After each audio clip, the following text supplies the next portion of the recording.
Champagne soaked my dress before I even said I do. The bottle crashed to the floor. The crowd froze.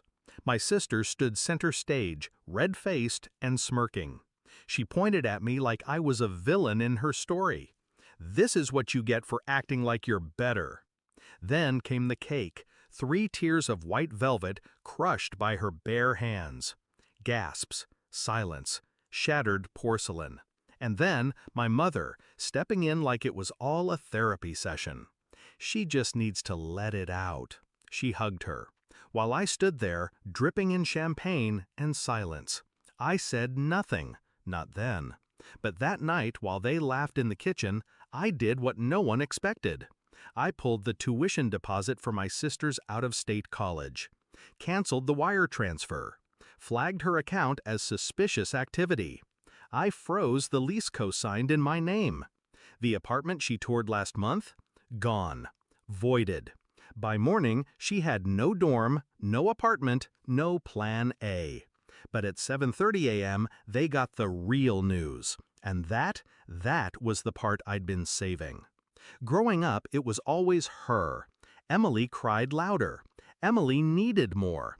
Emily was sensitive. I was quiet, sharp, precise. That made me cold. Our parents catered to her chaos like it was a gift. When I got scholarships, they said she needed encouragement too. When I got engaged, they said not to make her feel left behind. But I wasn't better. I just worked harder. That was my sin. The signs started 6 months before the wedding. Little jabs, snide remarks disguised as jokes.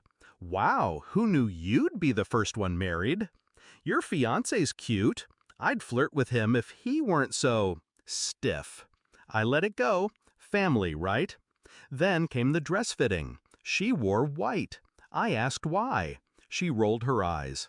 "No one's gonna mistake me for the bride. Don't be so insecure." The day after, she posted a picture of us, cropped to show only her. Captioned, "Some of us were born to wear the spotlight." My fiancé noticed. My friends noticed. Even the planner asked if I wanted her removed from the bridal party.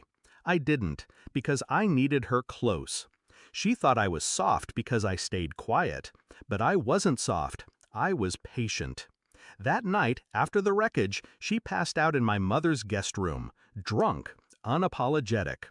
My mother blamed stress, said I should be the bigger person. So I did exactly that. First, I called the college financial office. The deposit hadn't cleared yet. Perfect timing. I pulled it. Without it, her acceptance was null. Second, the apartment. I'd co-signed because her credit was trash. I flagged the lease as fraudulent. Had my lawyer forward a cease letter. Third, the scholarship board. She'd gotten a recommendation from me months ago. I emailed them a revised statement, regretfully withdrawing my endorsement due to behavioral concerns. And then, my final move. 2 months earlier, she drunkenly confessed to using fake IDs to work in clubs. She laughed about it, thought it made her edgy. What she didn't know was I recorded it. Not out of spite, just instinct. That recording, I forwarded it anonymously to her school's disciplinary board and CC'd the dean. At 7:30 a.m., Emily woke up to her name trending, privately.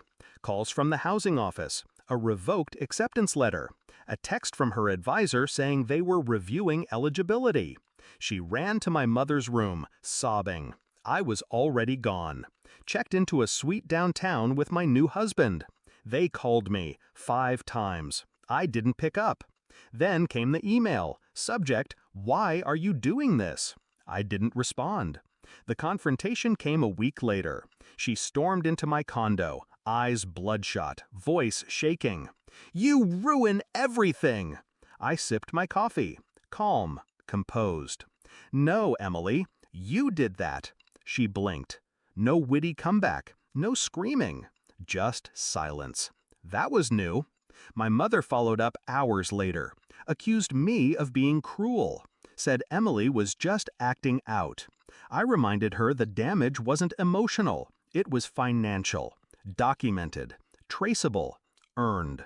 And for once, she didn't argue. The fallout was quiet but permanent. Emily moved back home, took a gap year that stretched into 2. She tried to post about mental health and family betrayal, but no one bought it, because people remembered the cake, the screaming, the video footage someone uploaded and never took down. Meanwhile, I lived. My husband and I traveled. We built something real, quietly, steadily. No chaos, no sabotage, just peace. And I didn't miss her, not even a little. They called me heartless. I call it boundaries. Let people think you're soft. Let them misread your silence. Then move when it counts. Quiet isn't weakness, it's timing. And revenge, real revenge, it's not loud, it's permanent.